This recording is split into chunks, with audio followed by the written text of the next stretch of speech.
Welcome to Newsmax TV. I'm Kathleen Walter. She is one of America's most popular and beloved personalities who has achieved success as an actress, a best-selling author, entrepreneur, and comedian. Suzanne Somers has authored 18 books, including 8 New York Times bestsellers. A dedicated healthcare advocate recognized for her role in bringing information on today's groundbreaking anti-aging medical protocols, preventive care, and long-term health to the public. Suzanne joins us to talk about her newest book, Knockout, interviews with doctors who are curing cancer and how to prevent getting it in the first place. Suzanne, thanks so much for joining us. Thank you, Kathleen. Nice to be here. You've written a number of self-help books and have had a positive impact on so many lives as a result. Talk to us about why you wrote Knockout. I wrote Knockout because I was diagnosed with cancer 10 years ago, correctly, and I am cancer-free. But earlier this year, I was misdiagnosed with lung cancer that metastasized throughout my entire body. In fact, my oncologist said, I have never seen so much cancer. And he said, what we can do is we can start you on full-body chemotherapy today. And I looked at him and I said, just so you know where I'm coming from, I'd rather die. I would never take chemical poisoning. It's just not in my nature to do something like that. He said, well, then I think you should think about getting your things in order. And this was reconfirmed over 6 days in the hospital by 6 different doctors, all telling me that it was inoperable, incurable, and essentially hopeless. What I did hold on to, around day 3 or 4, I said to my husband, you know, I've been keeping a file on these doctors who are curing cancer, in most cases without drugs. If I can get out of this hospital, I want you to take me to one of them.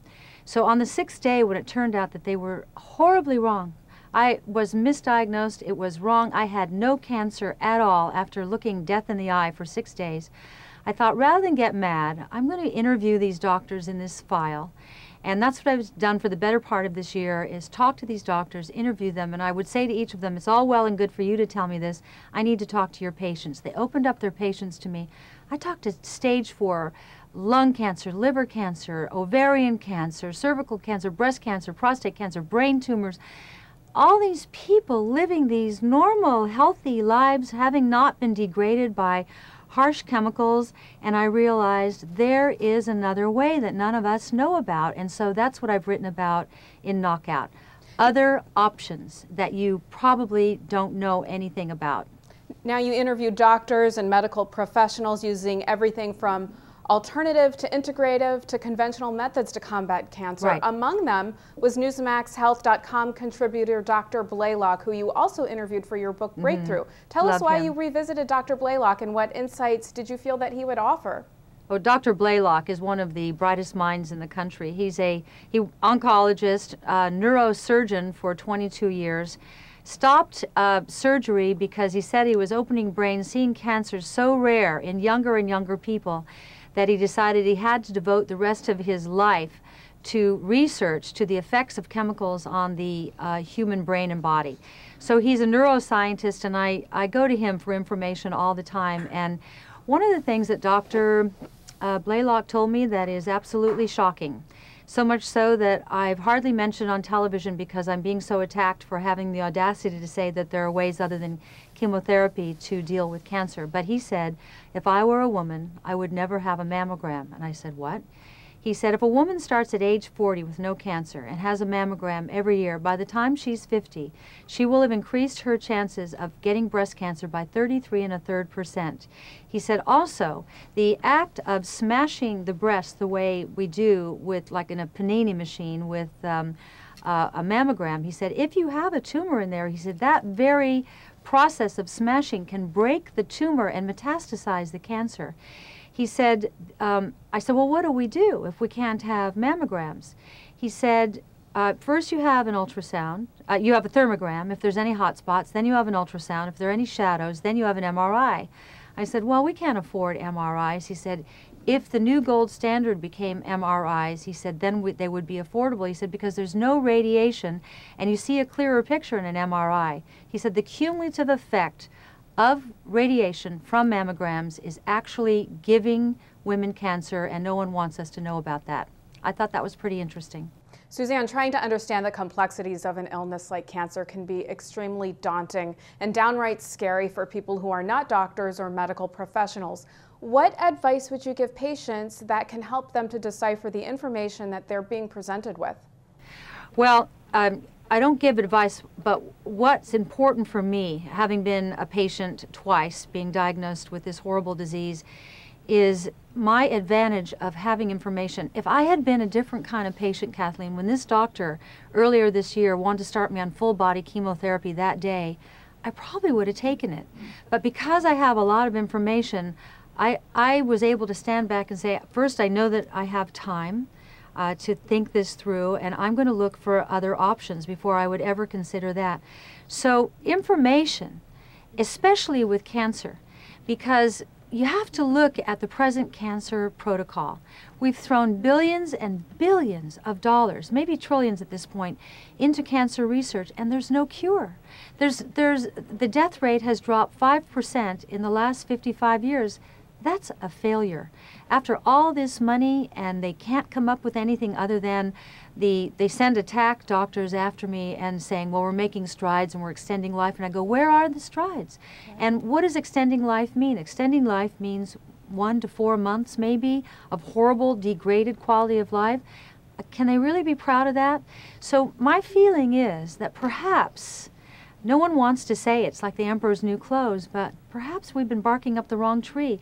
Maybe these little guys, these doctors that I've found, who are Western doctors who've broken away from standard of care, who get persecuted, who get ridiculed by their peers because they're daring to do something different, maybe they're onto something, because they certainly can't declare success in the present cancer protocol other than the 3 kinds of cancer that do respond to chemo, which is testicular, childhood leukemia, lymphomas, and non-Hodgkin's. Now, you did a lot of research for Knockout and conducted many interviews. What did you learn that surprised you the most? That there are chemosensitivity tests. I never heard of that. They're not given in this country. And I said, why? To this one PhD I interviewed, he said, I'm just the messenger. He said, it's too expensive and it takes too much time. I said, but if you're going to put a body through this rigorous chemotherapy, don't we at least want to know it's the right fit? He said, yes, but you have to understand, you have to get many, many petri dishes, put their blood in all those different petri dishes, and then just try to find the right chemical configuration. He said, they do it in Germany, they do it in Greece.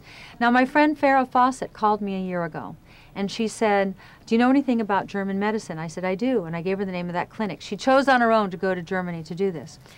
She said, I've had 3 grueling rounds of chemotherapy, 24 weeks of it. I've had 3 grueling rounds of radiation, and she said, for anal cancer, it's grueling. She said, and now my cancer's back with a vengeance. She goes over to Germany. They do a chemosensitivity test on Farrah and find that the chemotherapy she had been given was absolutely ineffective. Now, wouldn't it have been better had we done this before she started on her chemo regimen, to know that it's not going to work, and she could have looked at something else? So if I was going to go standard of care, chemotherapy, radiation, etc., as a patient, I would demand that I have a chemosensitivity test. I think everybody who's undergoing chemo should demand having a chemosensitivity test and have their blood sent off to either Germany or France. That's definitely important to know. Suzanne, if there is any one thing that you would like readers to take away from your book, Knockout, what would it be? That at the end of writing Knockout, it took away my fear of cancer. If reading Knockout can do that for all of you who are going to read it, then I would have succeeded, because rather than cowering the corner when you're diagnosed, roll up your sleeves, do your homework, do the reading, look into whatever other people are doing, and then make an informed decision. It makes you more powerful that way. It gives you control over your life, your disease, and your body. All right, the book is called Knockout, Interviews with Doctors Who Are Curing Cancer and How to Prevent Getting It in the First Place. Suzanne Summers, congratulations on yet another successful book, and thanks so much for joining us. Thank you so much. And thank you for watching Newsmax TV.